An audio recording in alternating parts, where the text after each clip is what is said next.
Good morning, ladies and gentlemen. I would like to appreciate the organizers of this program, Zoe Maritime, whose chairman has been an old associate and friend, Mrs. Tosan Edore. Mrs. Tosan Edore, for those of you who may not know, has been extremely passionate about the maritime industry for years. When the idea of establishing the first Nigerian Maritime Conference and Expo, and I was privileged to be the pioneer chairman of the committee to put that expo together, I had the privilege and the luck of having Tosan as a member of the planning committee. She worked so hard for that committee, and the success of that first outing, NIMAREX 2011, is still resounding. She may have forgotten, but she was the person that incorporated NIMAREX Nigeria, and we're very grateful for all you're doing for the industry, and that is why you find that some of us will always support your initiative in this respect. Congratulations. I have been asked to speak on a very topical subject, and that is Cabotage Vessel Finance Fund. A very vexed issue in the industry has been, and the realities of the local ship owner. The question is the Cabotage Vessel Financing Fund working? In a nutshell, the answer is categorical no.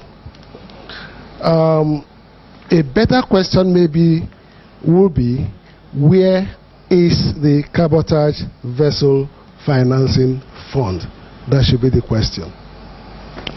Let me give a little bit of background on the issue of the Cabotage Act and also the Cabotage Vessel Financing Fund.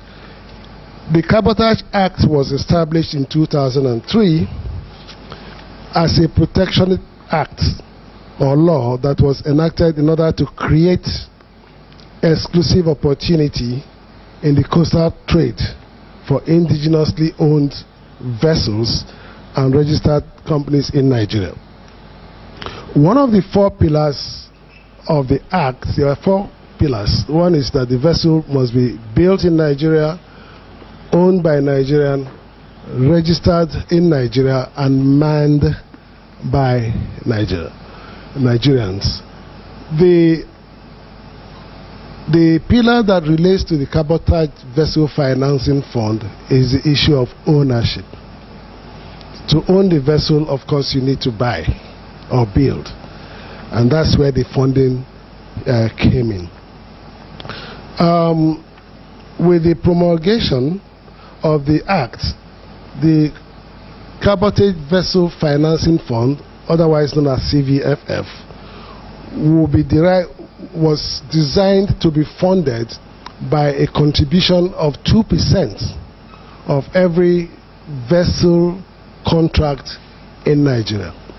Now, as you know, most of the vessels in our waters are operating upstream of the oil and gas industry, mainly offshore service vessels like PSVs, anchor handlers, terminal tugs, and a few others. Now, for those of us who are operating upstream, you normally have a term contract by the IOCs. So the IOCs actually deduct this 2% contribution from your earnings at source. And this deduction is what majorly forms the Cabotage Vessel Finance Fund. Now, this fund is supposed to be used to help grow the capacity of the indigenous ship owners, thus increasing the fleet and the tonnage in country, and empowering the ship owners to compete favorably with their foreign counterparts. Let me dwell on that for a second.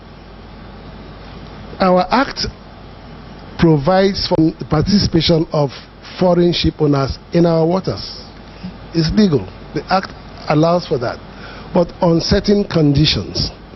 Now, one of the conditions you find is every foreign vessel coming into the country is brought into this country on temporary importation, because it is expected that when they finish the contract they brought in for, they will be re-exported out of the country. So they come in on temporary importation. One, temporary importation requires that they only post a 1% bond of the value of the vessel. Two, we all know that for a foreign vessel acquisition outside this country, the interest rate that is payable to the financing outfit, be it a bank or financial institution, is only about, it's a unitary digit. But here in Nigeria, we know what the interest rate is. So to start with, you are disadvantaged as a Nigerian if you bring in a ship registered in Nigeria, owned by a Nigerian company. One, you have to pay full importation duty, which is estimated to be about 14% of the cost of your vessel. That's one. Then two, you are borrowing money, if you can, in country, and you are paying double-digit interest, even if you are borrowing dollar. So from the word go, the Nigerian ship owner is disadvantaged in operating in this country. So the idea of CVFF, amongst others, is to help you access funds from your own isusu at unitary interest rate, because the CVFF is like isusu. It's a contribution from ship owners into a pool from which they can borrow money at reasonable interest rate to be able to operate in the industry. Non-disbursement of that fund to the ship owners, one, is breaking the law. Two, denying them access to their own fund. And then three, forcing the ship owners to borrow money at extremely high rates and compete in the industry. The consequence of that is plentiful. And today, it is sad that the non-disbursement of the Cabotage Vessel Finance Fund has led to the demise of quite a lot of shipping companies. As the president of the Ship Owners Association, I have been in office for 3 years. The gross tonnage of Nigerian-owned vessels in country has reduced by about 42% in 3 years. If you go to our waters in the Port Harcourt axis in particular, you'll see most Nigerian ship owners' vessels littering the whole place. They can't operate those vessels, particularly when the oil price crashed and the IOCs were forced to negotiate day rates downwards.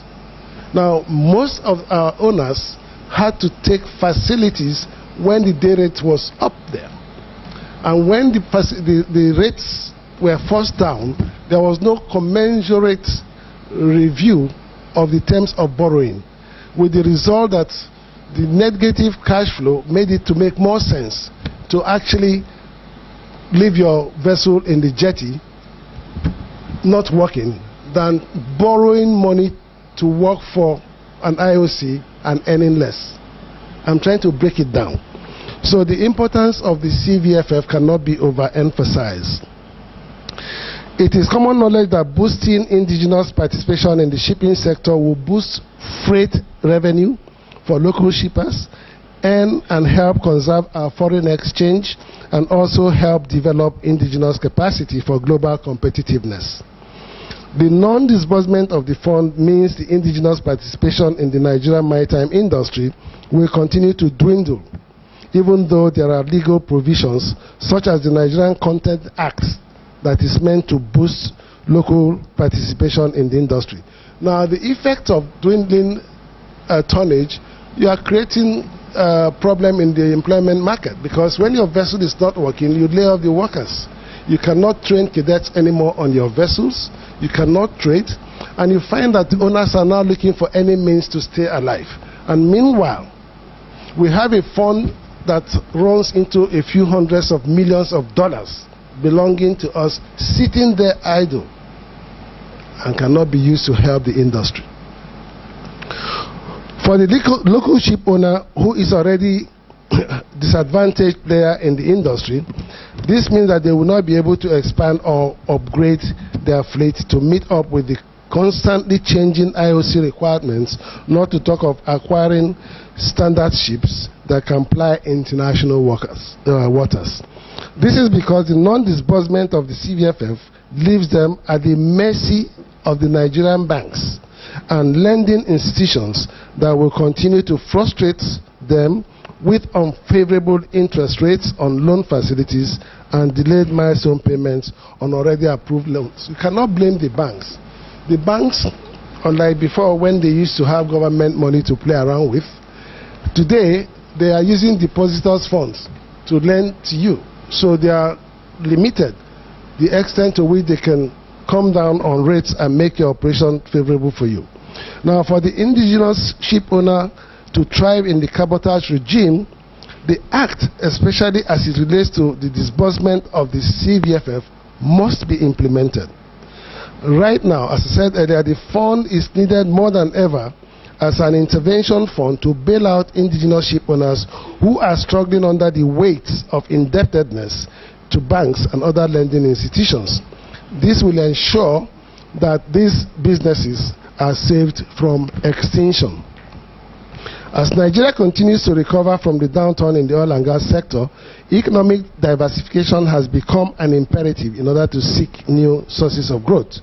In doing this, a veritable option for us is to promote the development of the shipping sector by boosting indigenous participation in cabotage trade through the urgent disbursement of the CVF fund. Now I've read my brief.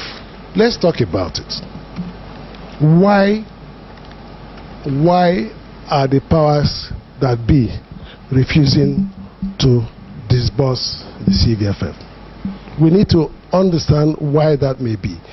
Some of us have had the privilege of engaging, and what you hear is that, oh, we gave money to aviation in the past and they ran away with the money. We will not disburse this money because we are not sure how the money is going to come back. For those of us who have been involved in this issue from inception, the Cabotage Act provides that there shall be guidelines for the disbursement of the Cabotage Vessel Finance Fund. And these guidelines is to be put in place by the Honorable Minister for Transportation. It is his responsibility as the minister to come in and say, this CVFF fund, this is how in my tenure I intend that it should be disbursed. One, to make it available to those who deserve it, and two, to protect the abuse of the past, whereby the fund, once it's given out, must come back. So in the previous regime, the Honorable Minister then, Idris Umar, he got together a team of financial experts, including the financing institutions and the stakeholders. And they brainstormed, and they came out with the guidelines, which is still there, not being implemented, on how this fund should be disbursed and ensure